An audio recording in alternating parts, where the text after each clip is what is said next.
রান্নাঘরে তোমাদের সবাইকে স্বাগত। দেখুন বন্ধুরা, আজকেও একটা রেসিপি নিয়ে চলে এসেছি। মিসকা ঘুমাচ্ছে, মিসকা তাকাচ্ছে না, ওই জন্য মিসকাকে কোলে নিয়ে নিয়েছি। দেখুন এই সজনে ডাঁটা এই গরমের মধ্যে খেতে দারুণ লাগে। আমি অনেকটা পরিমাণ সজনে ডাঁটা আর কুমড়ো আর লাল আলু দিয়ে একটা রেসিপি বানিয়ে দেখাবো। দেখুন বন্ধুরা, তার জন্য আমি সজনের ডাঁটাটা কেটে ধুয়ে পরিষ্কার করে নিয়েছি। এবার চলে যাব উনুন ধারে, আবার এর জন্য একটা মশলা তৈরি করে নেব। এবারে চলে যাব উনুন ধারে। দেখুন বন্ধুরা, আমি চলে এসেছি। এবারে দেখুন একটা মশলা বানাবো। তার জন্যে কয়েক টুকরো আদা নিয়েছি আর দুটো কাঁচা লঙ্কা, চালমগজ আর কাজু বাদাম নিয়েছি। এর মধ্যে দিয়ে দিলাম মিক্সির জারের মধ্যে। দেখুন বন্ধুরা, আমি খুব কষ্ট করেই ভিডিও বানাই। আমার মিসকা কোলে আছে, বদমাইশি করছে। এর মধ্যে আমি দেখুন এখানে দিয়েছি কাঁচা লঙ্কা, কাজু বাদাম, আদা আর কাজু আর চাল মগজ দিয়েছি। এর মধ্যে আমি এক ছোটো বাটির 1 বাটি টক দই দিয়ে দিলাম। দেখুন, তারপরে আমি এখানে দেখুন এরম চামচের 2 চামচ জিরা দিয়ে দিলাম। মিসকা আমার কোলে আছে, বদমাইশি করছে খুবই। 1 চামচ ধনে দিলাম, 1 চামচ মৌরি দিলাম। আর দেখুন এখানে আমি কালো জিরে নিয়েছি, মরিচ দিলাম। দিয়ে কিছুটা ধনেপাতা নিয়েছি, এর মধ্যে দিয়ে দিলাম। অল্প সামান্য জল দিয়ে একটা পেস্ট বানিয়ে নিয়ে আমি ফিরে আসছি। দেখুন বন্ধুরা, এইভাবে আমি একটা পেস্ট বানিয়ে নেব। দারুণ স্বাদের একটা রেসিপি, দেখাবো গরম ভাতের সাথে কেমন লাগে। দেখুন এইভাবে এটাকে একটা পেস্ট বানিয়ে নেব। দেখুন আমার কোলে মিসকা ঘুমাচ্ছে, ওকে নিয়েই আমি আজকে ভিডিও করছি, কেননা ওর মাই ধরতে হয়, ওই জন্য।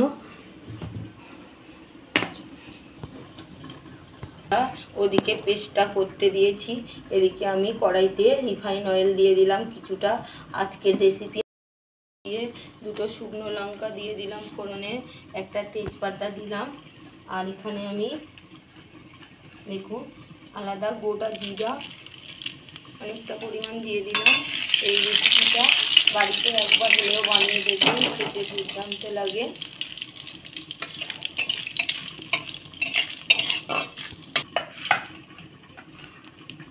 এখানে দেখুন ফোড়নটা আমার হয়ে গিয়েছে। এর মধ্যে আমি কিছুটা পেঁয়াজ কুচি দিয়ে দিলাম। অনেকটা পরিমাণ পেঁয়াজ নিয়েছি, 2টো বড় সাইজের পেঁয়াজ নিয়েছি। পেঁয়াজটাকে ওর মধ্যে দিয়ে দিলাম। এই গরমের সময় সজনের ডাঁটা সবাই খাবে, খেলে শরীরের পক্ষে খুবই ভালো উপকার। আমাদের গাছে সজনের ডাঁটা এবারে আর হয়নি, মায়ের বাড়ি থেকে পাঠিয়েছিল, সেটাই দিয়ে আজকের আমি এই রেসিপিটা বানাচ্ছি। এখানে দেখুন পেঁয়াজ দিয়েছি। এবার পেঁয়াজটাকে একটু হালকা করে ভেজে নিয়েছি, একদম বেশি ভাজিনি।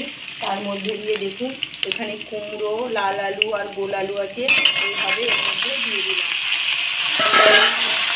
দিয়ে এবারে আমি ভালোভাবে কষিয়ে নেব। দেখুন এখানে আমি পরিমাণ মতো লবণ দেবো।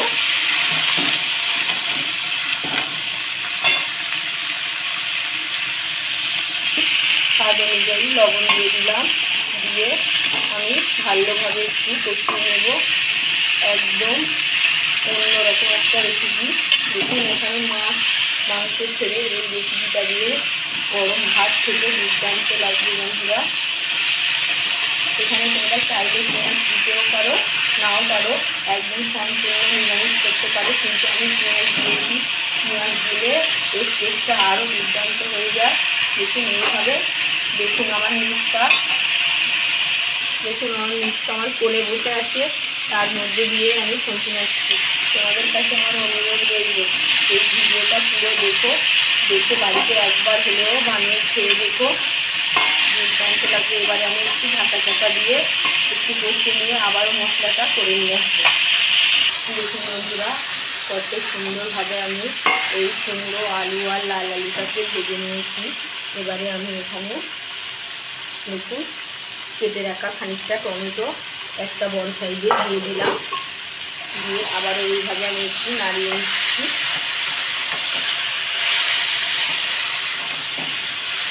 দেখুন এইভাবে আমি ভালোভাবে মশলার সাথে আনাজটাকে কষিয়ে নিয়েছি। এবারে এর মধ্যে আমি কিছুটা পরিমাণ হলুদ দেবো। দেখুন বন্ধুরা, এখানে বেশি হলুদ দেবো না, 1 চামচ হলুদ নিয়েছি, এই হলুদটা দিয়ে দিলাম। হলুদটা 1 চামচ দিয়েছি, এখানে বেশি পরিমাণ হলুদ দেবো না, একটু কালার খুব করার দরকার নেই। গরমের পক্ষে এই হালকা ফুলকা তরকারি খেতে দারুণ লাগবে, তার জন্য আমি এইভাবে দিয়ে দিয়েছি। তারপরে আমি যে পেস্টটা বানিয়েছি দেখুন, এই যে মিক্সচার মেশিনের থেকে একদম ডাইরেক্ট আমি এর মধ্যে দিয়ে দিচ্ছি, দিয়ে ভালোভাবে কষিয়ে নেব। একদম অন্যরকম একটা রেসিপি বন্ধুরা, একবার হলেও বাড়িতে এইভাবে বানিয়ে খেয়ে দেখবেন, দুর্দান্ত খেতে লাগে। এবারে এর মধ্যে এখানে আমি অল্প সামান্য কষাবো, বেশি কষাবো না, এইভাবে আমি কষিয়ে নিয়েছি। এর মধ্যে এবারে আমি উষ্ণ গরম জল দিয়ে দেব, দিয়ে দেখুন এখানে আমি একটু উষ্ণ গরম জল এর মধ্যে দিয়ে দিলাম। দেওয়ার পরে আমি এই মিক্সচার মেশিনটাকে ধুয়ে আবারও সামান্য একটু জল দিয়ে দেব, কেননা এর গায়ে অনেকটাই মশলা লেগে আছে। এইভাবে দিয়ে দিলাম। দেখুন দেখতে কত সুন্দর হয়েছে, খেতে ওরকম দুর্দান্ত হবে বন্ধুরা। এইভাবে আমি এবারে এর মধ্যে কেটে রাখা সন্নের ডাঁটাগুলো সব এর মধ্যে এইভাবে আমি দিয়ে দিলাম, দিয়ে আমি ঢাকা চাপা দিয়ে আরও খানিকক্ষণ রান্না করে নেব। দেখুন এইভাবে আমি এবার একটু ঢাকা চাপা দিয়ে দেব।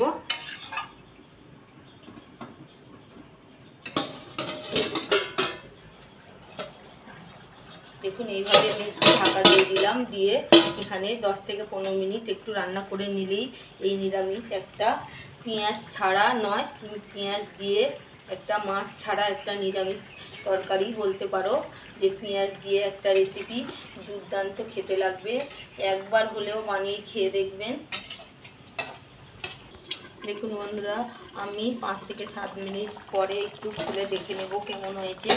দেখুন কালারটা দুর্দান্ত এসছে, আর খেতে ওরম দুর্দান্ত হবে। দেখুন এখানে বিউলির ডালের বড়ি খানিকটা ভেজে রেখেছিলাম, এর মধ্যে দিয়ে দিলাম, দিয়ে আবারও একটু ঢাকা চাপা দিয়ে দেব, দিয়ে আরও 5 থেকে 7 মিনিট আমি এইভাবে রান্না করে নেব। দেখুন গ্যাসটা একদম লোতে রাখতে হবে, তাহলে সবজিগুলো একদম সুন্দরভাবে সিদ্ধ হয়ে যাবে, খেতে দুর্দান্ত লাগবে। দেখুন বন্ধুরা, আমি বেশ 5 থেকে 7 মিনিট পর ফিরে এসেছি। দেখুন আমার এই তরকারিটা বা এই রেসিপিটা ফুটছে, কত সুন্দর হয়েছে দেখতে, যেমন খেতেও তেমন। এর মধ্যে আমি একটু চিনি দেব, চিনিটা দিলে এর স্বাদটা আরও বেশি বেড়ে যাবে। এখানে আমি 1 চামচ 4 চামচের চিনি দিয়ে দিলাম, দিয়ে এইভাবে আবার একটু ভালোভাবে চিনিটাকে এর মধ্যে দিয়ে একটু নেড়ে দিলাম। দেখুন এই বিউলির ডালের বড়ি দিয়ে আর এই সন্নের ডাঁটা দিয়ে কুমড়ো দিয়ে এই একটা রেসিপি যদি ভালো লাগে লাইক করো, শেয়ার করো, কমেন্ট করো, আর আমার মিষ্কার রান্নাঘরে যদি নতুন হয়ে থাকো সাবস্ক্রাইব করে দিও এরকম নতুন নতুন রেসিপি পেতে। দেখুন বন্ধুরা, এটা একটু গায়ে মাখাই করতে হবে, থালি খেতে দুর্দান্ত লাগবে। আরও আমি দেখুন ফের 5 মিনিট এইভাবে রেখে দেবো একটু ঢাকা চাপা দিয়ে। দেখুন বন্ধুরা, আবারও 5 মিনিট আমি এইভাবে রান্না করে নিয়েছি। এবার পুরো এই রেসিপিটা পুরো একদম হয়ে গেছে। একটু গরম মশলাগুলো ছড়িয়ে দিলাম হালকা সামান্য, দিয়ে এবারে আমি নামিয়ে নেব। এই একটা ছোট্ট ভিডিও বন্ধুরা, যদি ভালো লাগে অবশ্যই একটু লাইক করো, শেয়ার করো, আর আমার মিষ্কার রান্নাঘরে যদি নতুন বন্ধু, নতুন সদস্য হয়ে থাকো সাবস্ক্রাইব করে দিও এরকম নতুন নতুন রেসিপি পেতে। দেখুন এইভাবে আমি আজকের রেসিপি সন্নার ডাঁটা দিয়ে, কুমড়ো দিয়ে আর বিউলির ডালে আজকের একটা রেসিপি বানিয়েছি। দেখুন এইভাবে নিয়ে নিচ্ছি। দেখুন এইভাবে আমি নিয়ে নিয়েছি। এটা আজকে আমি মিষ্কার বাবাকে দেবো, মিষ্কার বাবা ডিউটিতে যাবে, ওই জন্য একটু খেয়ে যাবে এই তরকারি দিয়ে। বেশ